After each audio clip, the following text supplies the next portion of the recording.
This shop's one of a kind. We never know what might turn up. Some days, it could be a grand old classic. Other days, maybe a muscle car, even a military vehicle. Some jobs are quick fixes. Others are full-blown restorations. And on occasion, million-dollar recreations. My only rule, perfection. And that's the kind of thing that we do at the Guild Garage. It's a busy day here at the Guild. Larry's working on a '74 Jaguar. Billy and Cheyenne are putting the engine back in the Jeepster, and I'm rolling up my sleeves with my own project. This is a 1983 Series 3 Land Rover. This particular truck was with the British military, the Royal Commandos, actually, in Germany. And when they transferred to the Persian Gulf in the First Gulf War, this truck went with them. This is the Royal Commando Dagger. She's still got her NATO plates on her from when she was serving in NATO.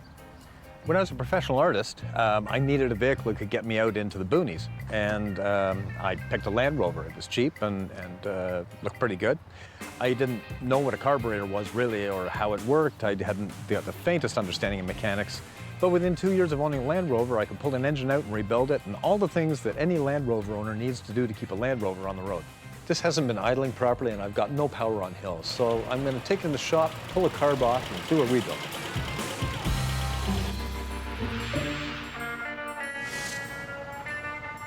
Well, we have a 1974 E-Type Jag just come in with some noises the customer's concerned about that we have to check out.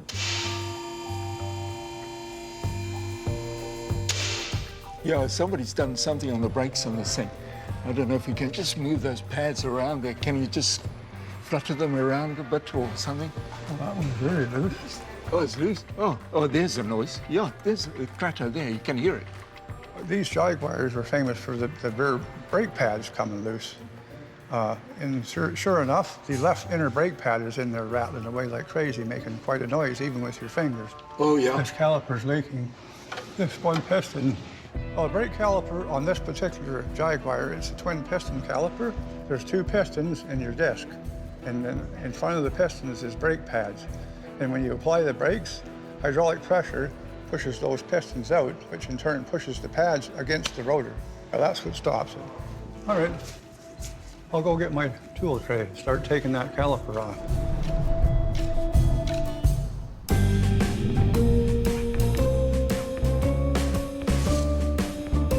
I'm putting Billy and Cheyenne on my Jeepster, put the engine back in, get it running. They're both pretty green, but I want them to get the experience. And if they screw it up, well, it's my truck, so I don't have to worry about it. If we're taking apart an engine, usually we'll document everything. Then we'll have pictures of how everything came apart. That way we know how it goes back together. In this case, we don't have pictures.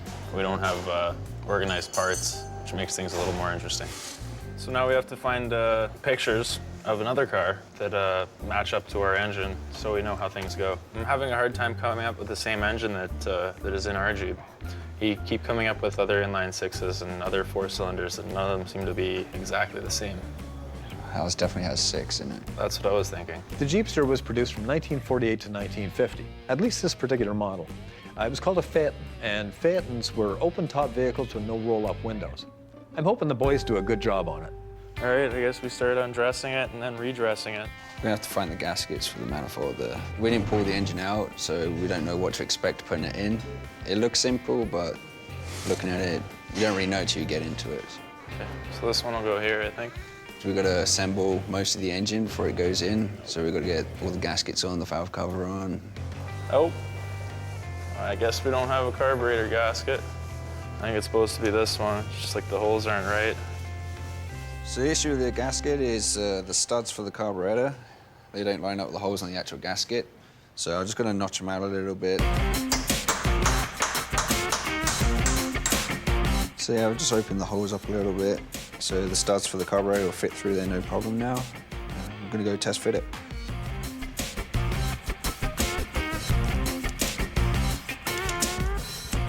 Perfect. This old Land Rover just has not been idling properly, so I'm going to pull the carburetor, open her up, and see what's wrong. It's a pretty easy carb to take off. Some are just brutal. Land Rovers are pretty simple because some of the engineers actually thought you might be fixing it in the middle of nowhere. There we go. This is just bone simple. So honestly, I really sort of think I should be able to get this rebuilt in the next hour. You know, I might be dreaming, but we're all dreamers in the end, aren't we? It's always preferable to rebuild things rather than replace. You know, and there are rebuild kits available for these. Like, here you go. This is hopefully every piece I will need to rebuild this carburetor properly, and instructions in case I get lost. So here we have the float, and that's the needle and seat. When the gas pushes the needle up into the seat, the gas flow from the gas tank and from the fuel pump here stops. And then the gas runs down inside the float bowl chamber in order to reach this chamber and be sucked down in the air that's rushing through and into the cylinders. If it had been really leaking in badly, when I pulled it out, you'd hear gas sloshing around in this. So I'm not worried about it. It doesn't look like it's damaged. The float's in good shape, so that's not the problem. Well, I got to keep going until I find what is.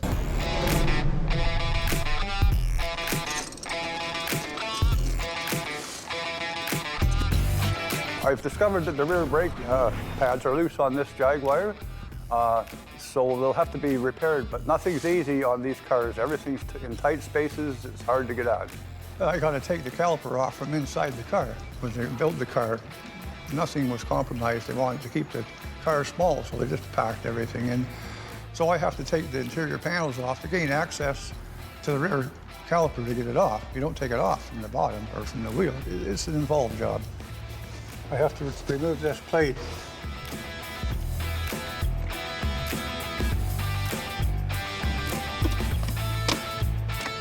Aha! The brake pad's all wet with brake fluid. It's not a good sign. Let's see how tight these caliper bolts are. A bit on that one. Okay, see these calipers, if you can see, are manufactured in two halves. You can see the parting line there. And the fluid travels from, it enters this side, this half, and there's a passage through here into the other side to activate the other piston. I got a good half a turn on some of these bolts, so if this wasn't torqued up enough, it's possible the fluid was leaking between the two halves where the O-ring, the seal is. So now this has got some brake fluid on it. I'm going to clean it off with some brake clean and let it dry. Here, I'm going to get a screwdriver and give them to pump the brakes gently and bring that piston out and see if it's leaking or if it's working okay. I'm not 100% sure until we retest it, but the blader wasn't completely tight. It was seeping a bit, so I'm hoping that was our problem. I think the generator's next. All right. I'm gonna need you to hold it in place. Because this is an old truck, it has a generator. You know, a little later on, they start putting alternators on. While alternators and generators both convert mechanical power into electrical power, the generator is just older and less efficient. Alternators are a lot lighter, more rugged, and certainly more dependable. So, judging from the pictures, it looks like this is spaced out from the block. Yeah, about maybe half an inch, I think. Should we throw her in? Have you got the bolts? I'll stick them in. You want me to grab the belt? Yes, sir.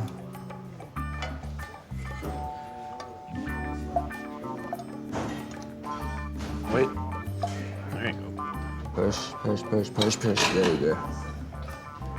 Things are looking good. Everything's lining up as it should. Internet pictures were very useful. We just need to get it installed and see if she fires up. What are you doing? Just doing a quick carburetor rebuild. A quick carburetor rebuild? Well, yeah, because it's not idling and I need it, and people say, you know, a quick tune-up, well, not a no, quick it'll be carburetor Honest rebuild. to God, I won't be in here, like, I'll be a couple hours. I got my own special projects I like to tinker with in the back of the shop, you know. Every time I bring something in, the guys just get on my back about it. If you didn't have that in the way, I could have put it out of your way. Dave, another one? Well, no, it's just here for a minute. I mean, I'm in, I'm out, I'm done. Honestly, lay odds, I'm done before you are. It's a race. It's a race to the finish? Finish first? Yeah, okay, it's a race. You better get started. All right. You have no intention of I have racing, do you? none, no. No. Oh, here we go. Here's the problem. There's your problem there. Found the problem. The accelerator pump diaphragm is, well, just old and cracked, and it's just letting the gas through. That's what's causing the idling problems and power problems and everything. So if I replace this, everything should be fine. You might be losing a bit of gas and vacuum too. Yeah, I'd say. Yeah, there we go. So, in their wisdom, they gave me this one. So you are literally about 10 minutes away from being done now, right? No, I was 10 minutes away from being done 20 minutes ago. All right. Once that happens, Brad I needs know. to go out on the road.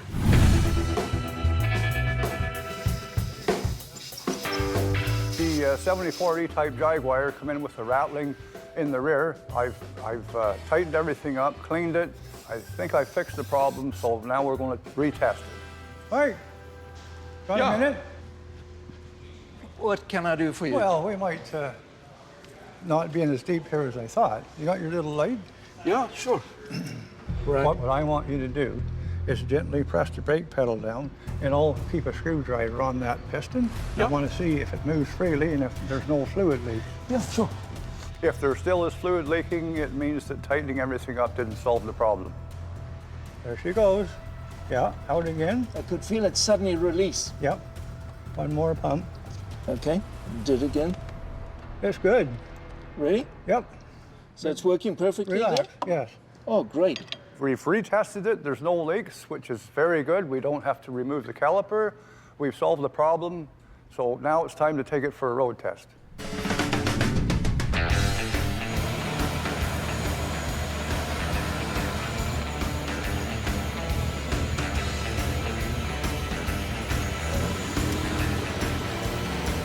Just as I'm pulling from the shop, there's this terrible noise coming from underneath the hood, so I figured we better stop right here and find out what that is. The water pump's so loud I can hardly hear myself. Sounds like the bearings are shot.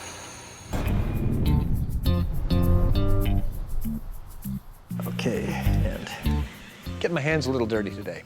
My old Series 3 Land Rovers had an idling problem I've been trying to fix.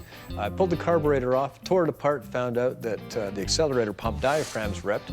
Fortunately, I ordered in a rebuild kit for it. We'll put her in, put it together, find out if it's working.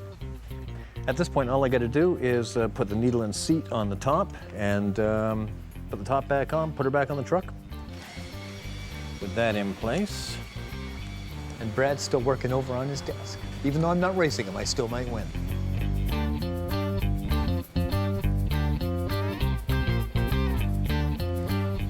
Put the gasket already on the intake manifold. Let me just check that's gonna work without an issue. Now, the moment of truth. And we'll see if she's idling now.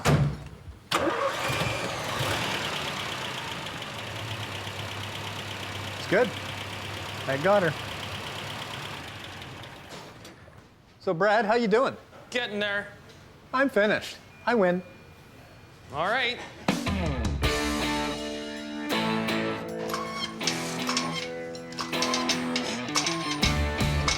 Dave's got us reassembling the engine for his 1949 Jeepster, and he wants us to install it.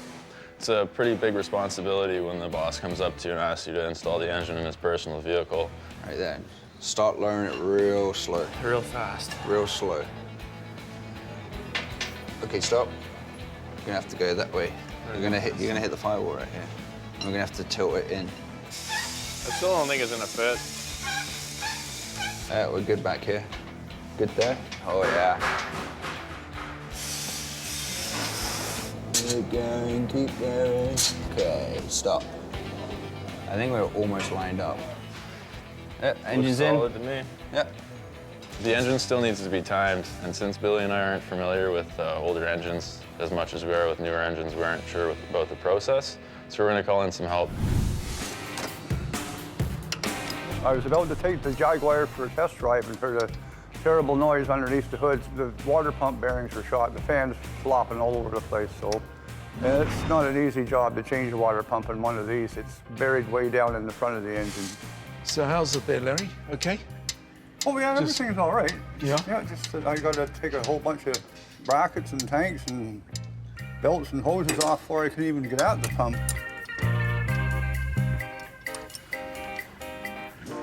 Well, I got all the bolts out of the water pump housing, at least I think I do. So I'm going to try and get her out of here. Oh. Oh. Oh. That's not so bad. Okay.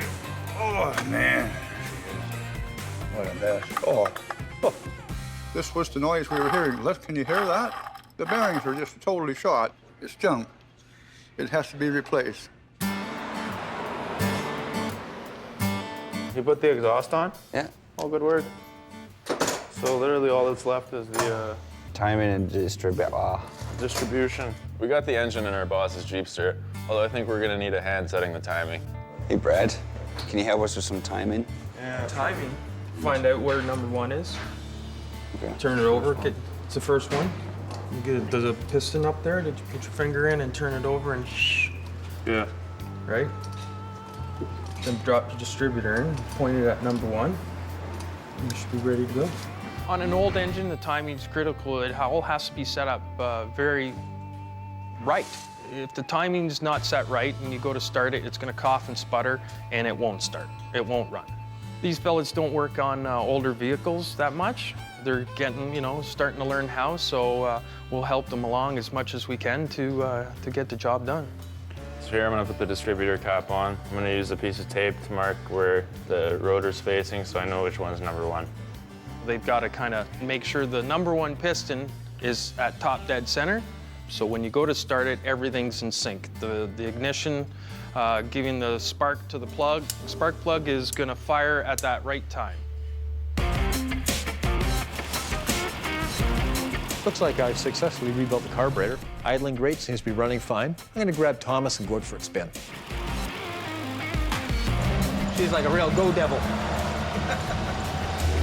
And I'm really pleased because it's running it's running really nicely. Better than it's run for quite a long time. I think your plane has better suspension than this Land Rover. What's the gas mileage like in this thing? It's got the aerodynamics of a brick. Yeah, well, I don't know. It's because it's usually by the yard.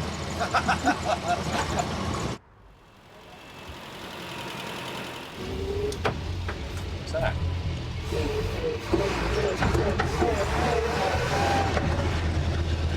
Oh, come on. Whoa. You know what this is? No? No, it's vapor locking.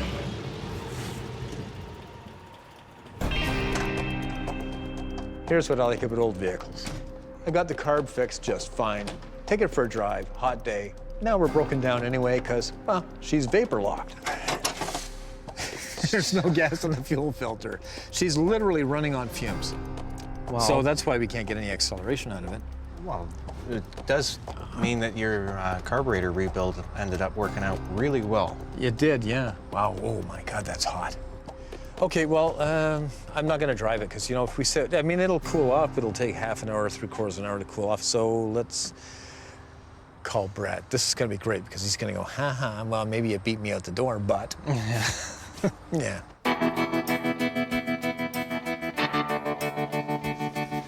There you go, Larry. I've got the new one here. Oh, that was right on the money. Yeah? I don't know if it's the same. Let's just check. Thank God. That's I don't know if the same. I don't know if it's the same exactly, but good hopefully. We're good? Oh, yeah. We're good? You're good, guy. Well, so we have to get this thing changed and get this car ready for a road test.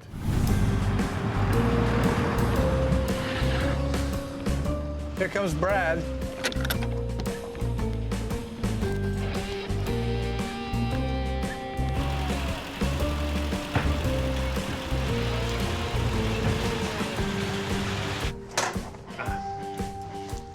Dave, what happened? Oh, she's vapor locked. Thought maybe in your haste to win the race, you might have missed something. I still kicked her ass. Well, but now it's in the trailer, so. I know, but to be fair, it was running literally on fumes, so I'm pretty pleased because the carburetor's working well enough that you can't see any gas in the fuel stream. So you've there's improved none. the fuel economy then? Yeah, exactly. It just runs on fumes, so I don't ever have to really fill it up anymore.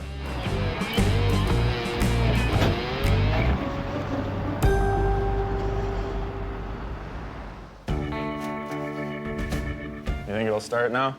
Of course.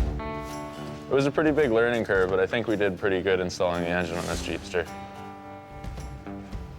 They've done it in good time. I'm actually surprised at how fast. And reports came to me from other guys on the floor that they actually did a pretty good job. Almost done? Nice. Did that hurt? Yeah, Did you wreck the tool? my heart. But yeah, we're ready. Yeah. Yeah. So I'm going to steal your thunder because I've been waiting to fire this thing up for, I don't know, I've had it for 5 years and never driven it, so. Oh, wow. Okay.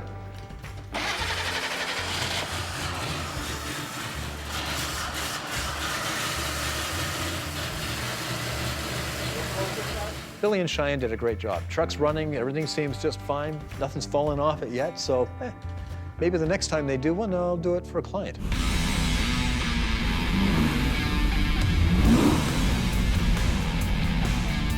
How's it pull? We're only at 50. Bring her up, bring the RPM up.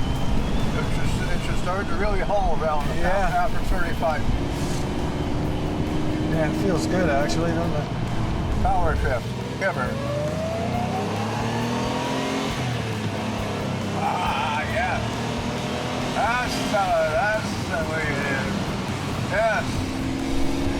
She looks good, handles great, performance as well. This is what an E-Type should be like.